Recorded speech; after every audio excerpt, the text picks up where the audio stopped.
નમસ્કાર મિત્રો, ભૂપેશ ચેનલમાં આપનું હાર્દિક સ્વાગત છે। SAS પોર્ટલ ઉપર દર મહિનાની 1 થી 3 તારીખની અંદર માસિક પત્રક બનાવવાનું હોય છે।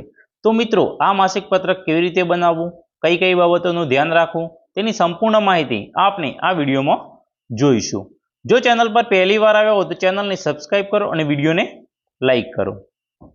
સૌપ્રથમ મિત્રો, તમારા મોબાઈલ અથવા લેપટોપની અંદર કોઈપણ બ્રાઉઝર ઓપન કરો અને તેના સર્ચ બારમાં SAS ટાઈપ કરો। સૌપ્રથમ જે વેબસાઇટ આવે તેના પર ક્લિક કરો। ત્યારબાદ મિત્રો, DPN લખેલું છે તેના પર ક્લિક કરી અને તમારો જે જિલ્લો હોય તે પસંદ કરો।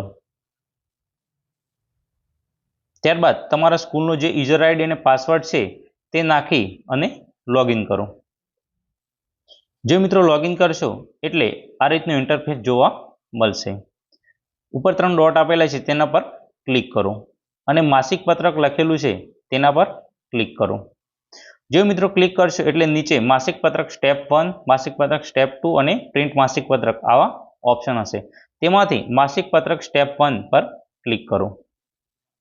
ત્યારબાદ મિત્રો, સૌપ્રથમ તમારો જે મંથ હોય તે સિલેક્ટ કરો। તો મિત્રો, આપણે જૂન મહિનાનું માસિક પત્રક ભરવાનું છે, તો સૌપ્રથમ આપણે જૂન સિલેક્ટ કરીશું। જો મિત્રો તમારે ડેટા એન્ટર ના કરવો હોય તો આગળનો જે મંથ છે તે સિલેક્ટ કરશો એટલે અહીં ડેટા ઓટોમેટિક આવી જશે। જો સુધારા કંઈ હોય તો તે તમારે કરવાના રહેશે।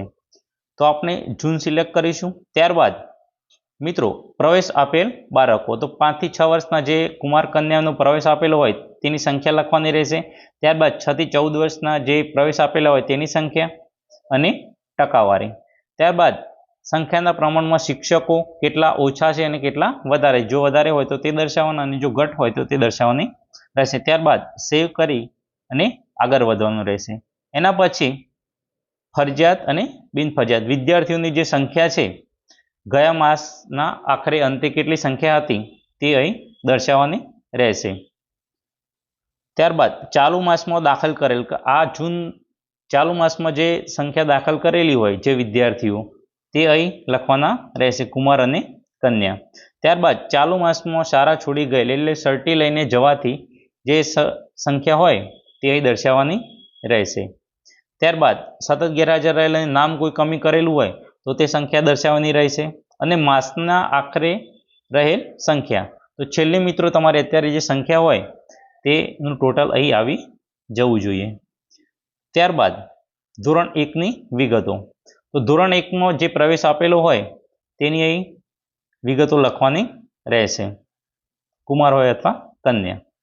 ત્યારબાદ લોક સહયોગ, પ્રવેશ ઉત્સવના કારણે જો કોઈ લોક સહયોગ આવેલો હોય રોકડ સ્વરૂપે અથવા વસ્તુ સ્વરૂપે તે દર્શાવવાનું રહેશે। ત્યારબાદ રજાની વિગતો, તો કેટલા રવિવાર હતા, કેટલા તહેવાર હતા અને કાર્ય દિવસો કેટલા હતા તે મિત્રો તેની વિગતો અહીં દર્શાવવાની રહેશે।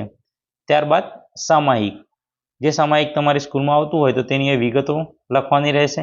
એના પછી મુલાકાતી, જો તમારી સ્કૂલમાં કોઈ મુલાકાતી અધિકારી અથવા પદાધિકારી આવ્યો હોય તો અહીં એનું નામ અને કોઈ કાર્યક્રમ અંતર્ગત આવ્યો હોય તો તેની તારીખ અને વિગતો લખવાની રહેશે।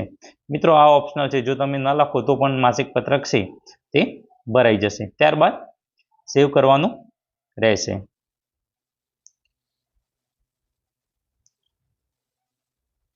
આટલું કરશો એટલે મિત્રો માસિક પત્રકનું જે સ્ટેપ 1 છે તે ભરાઈ જશે। ત્યારબાદ મિત્રો માસિક પત્રક સ્ટેપ 2 પર ક્લિક કરો। અહીં મિત્રો માસની આખરે રહેલ વિદ્યાર્થીઓની સંખ્યા ધોરણવાર વર્ગીકરણ કરવાનું રહેશે। એટલે મિત્રો બાલવાટિકાથી ધોરણ 8 સુધી કેટેગરી વાઇઝ અને કુમાર કન્યા વાઇઝ અહીં સંખ્યા લખવાની રહેશે કે તમારા માસના અંતે જે સંખ્યા હોય તે અહીં દર્શાવવાની રહેશે। ત્યારબાદ સરેરાશ હાજરી જે હોય, આપણે જે સરાસરી કાઢીએ છીએ તે મિત્રો ધોરણની સામે લખવાની રહેશે। એના પછી મધ્યાહન ભોજનના લાભાર્થીઓમાં સંખ્યાની સરાસરી, કે જે મધ્યાહન ભોજન લેતા હોય એની સરાસરી લખવાની રહેશે। એના પછી મિત્રો વિદ્યાલક્ષ્મી બોન્ડ ધારકમાં હાલમાં જો કોઈ કન્યા હોય તો તે લખવાની રહેશે। એના પછી લઘુમતી બાળકોની સંખ્યા, જો તમારી શાળામાં કોઈ લઘુમતી બાળકો હોય કોઈ ધોરણમાં તો તેની સંખ્યા લખવાની રહેશે। એના પછી આધાર કાર્ડ ધરાવતા બાળકો, જેટલા મિત્રો તમારી કુલ સંખ્યા હોય અને જે આધાર કાર્ડ ધરાવતા હોય વર્ગ વાઇઝ તે લખવાના રહેશે. ત્યારબાદ મિત્રો છેલ્લે જે તમારી સ્કૂલ સંખ્યા હોય કુમાર અને કન્યાની 1 થી 8ની તે અહીં જોઈ લેવી અને ત્યારબાદ સેવ કરવું. એના પછી મિત્રો બીજું ઓપ્શન છે શાળાની વિગતો.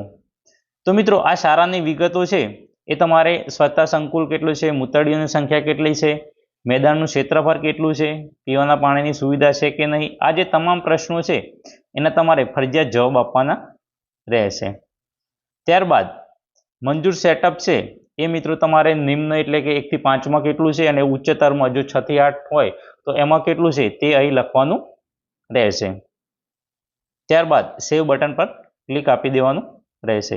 મિત્રો આ જે વિગત છે એ તમે જૂન મહિનાનું જો ભરતા હોય તો એના આગળનો મહિનો અહીં સિલેક્ટ કરશો એટલે ઓટોમેટિક આવી જશે. જો કંઈ સુધારા વધારા ના હોય તો સેવ આપશો એટલે જૂન મંથનું છે એ તે ભરાઈ જશે.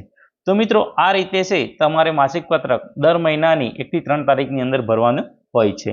આવી જ મિત્રો શાળાને લગતી ઉપયોગી માહિતી માટે અમારી ચેનલને સબસ્ક્રાઇબ કરવાનું ભૂલશો નહીં અને જો વિડીયો ગમે તો વિડીયોને લાઈક પણ કરી દેજો. Thank you.